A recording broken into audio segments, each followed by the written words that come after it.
experience.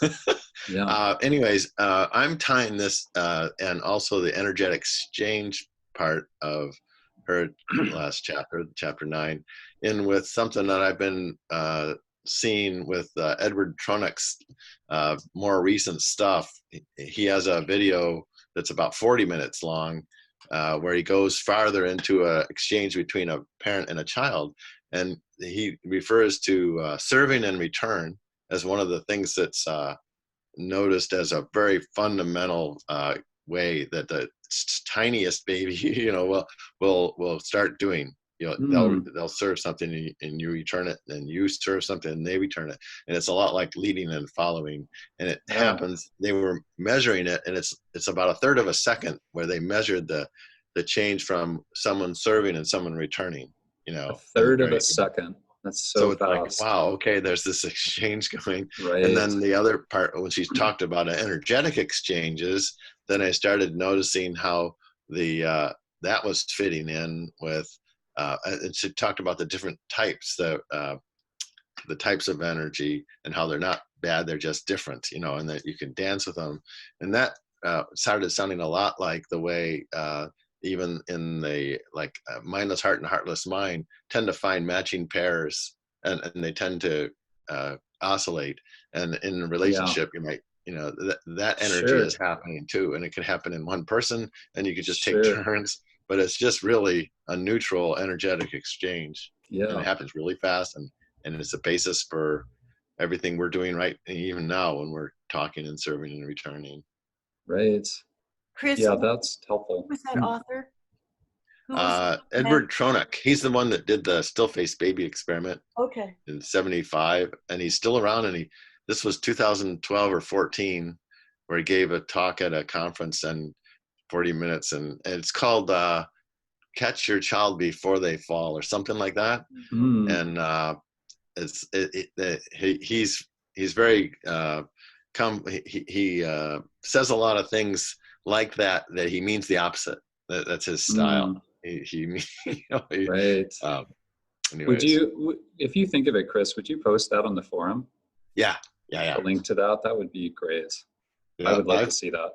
I've gotten a lot out of that. And once again, it's just great.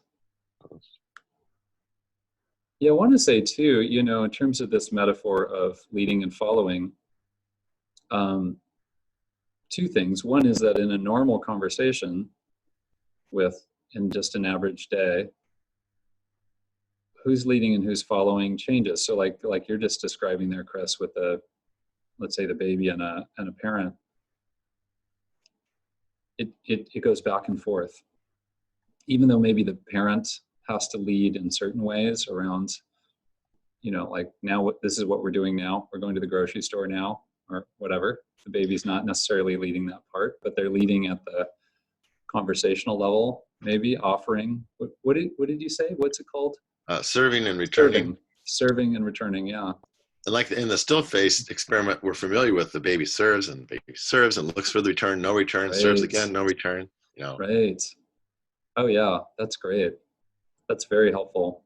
But I also want to say, so what that means is in our conversations, let's say you're talking with a friend, obviously nobody's the leader exactly, but somebody may lead into something.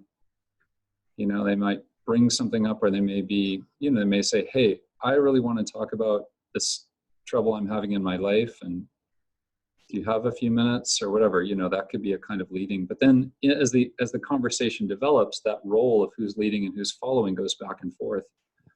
Unlike in tango, actually, tango tends to be, you stick with a role for a while.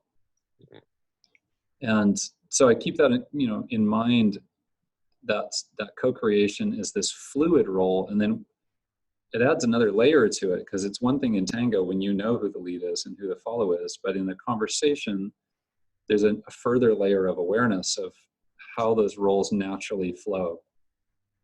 It's very, I think of some partner Tai Chi that I saw years ago on television. I don't even know Tai Chi, but there was clearly a sense of leading back and forth.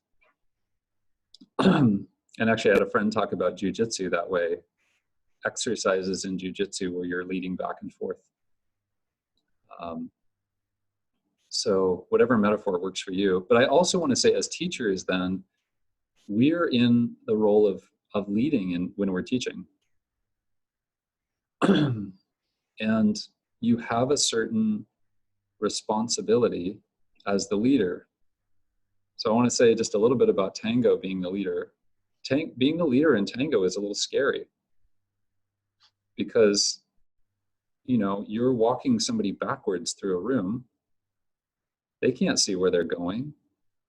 If you bump them into somebody or run them into a table or something, it's really bad, you know, it's really not good. And then you're also making decisions, live decisions about now, if let's go this direction and let's spin this way. And you have to be responsible for moving them through that, shifting the weight properly. Otherwise they'll trip. You could all end up on the floor. It would be terrible, right? It's the last thing somebody wants when they're following in tango is to have something abrupt and scary happen. The whole point is to be able to relax and enjoy this beautiful experience. So I think it's very much like us as teachers, that you are responsible the whole time. It comes back to you, you know, there's no way out. I just taught this weekend in Bellingham that Vicky was at, you know, you cannot step off stage and take a minute to figure it out. A lot of times you have to figure it out in the middle of everything.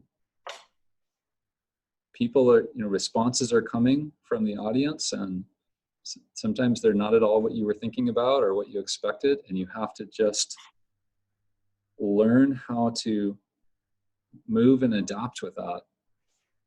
And it's like tango dancing on a busy floor with lots of dancers where suddenly somebody steps right in the way. You were going to go do a turn right there, but then another couple comes around and they're in the way, and you have to back out of it and gracefully move in another direction. Let go of your plan for a moment while keeping the larger plan. Like, we're here to tango dance. I'm here to move around this floor in a certain direction.